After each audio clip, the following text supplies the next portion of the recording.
I was going to tell you the secret to immortality, but we've run out of time, I'm afraid.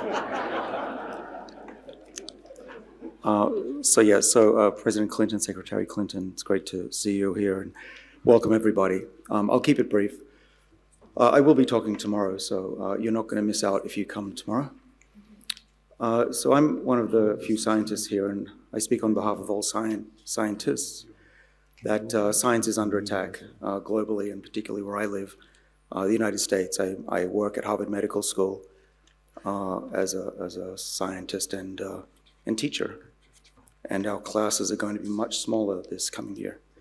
But I am here to talk about the future of technology, which is what I work on. And I've been working for 30 years on the belief that if we don't tackle the major cause of disease and disability on this planet, we're not going to make great strides in human health. And in fact, human health is barely progressing.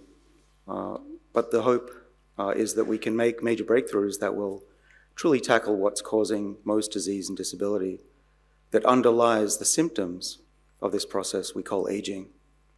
We now understand that diabetes, Alzheimer's, heart disease, even diseases like ALS, motor neuron diseases, which are currently incurable, have an underlying basis in this process we call aging, which is not something that is due to breakdown in the body, and it's not something that's specific to each organ. Our research shows that it is a fundamental process that we can follow, we can read, we can slow it, and as we're showing now, in animals, we can reverse it. The implications of this are extraordinary if it is possible in humans. We stand on the precipice of the possibility of treating most diseases that afflict human beings with treatments that may be universal. The theory that I have is called the information theory of aging, and proposes that the reason that we get sick as we get older is not because we wear out and not because things break down. It's because we lose vital information in the body, which I'll talk about tomorrow.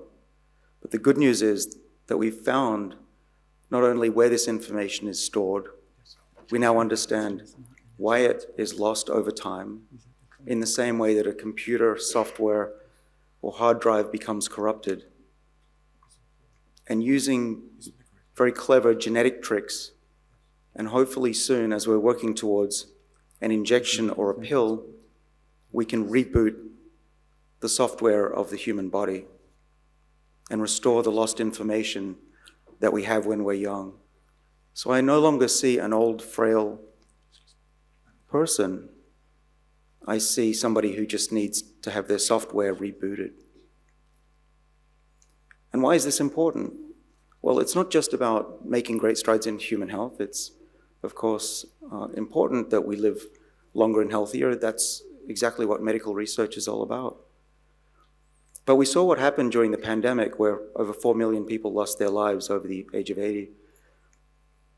If those people were not elderly and they had their immune systems rejuvenated, which I believe it is possible to do, then we would have lost far fewer lives. And so just to end, I want to give you a sense of how quickly this is happening. It's been mentioned that we've worked on mice, and that is true. We've worked on mice for many decades now, and it's actually not that difficult. My students can reverse the age of a mouse now and extend its remaining lifespan by over 100%. But a mouse is not a human, of course, and we've cured many diseases in mice that we have not succeeded in humans. But we believe that it is a universal process, so that it is likely to be able to treat diseases and even cure diseases in man and humans. So how close are we? Well, we've restored blindness, we've cured blindness in mice, we've cured multiple sclerosis, we've cured Alzheimer's, we've cured diabetes, and we've partially cured aging in mice.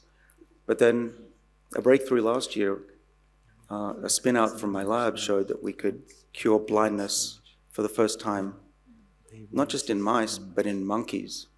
And monkeys are nearly identical to humans.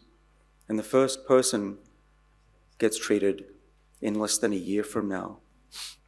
So cross your fingers that this first brave attempt at using the body's own defenses against disease will work. But even if it doesn't, there is an ongoing fight across the world among scientists and drug developers to make this a possibility.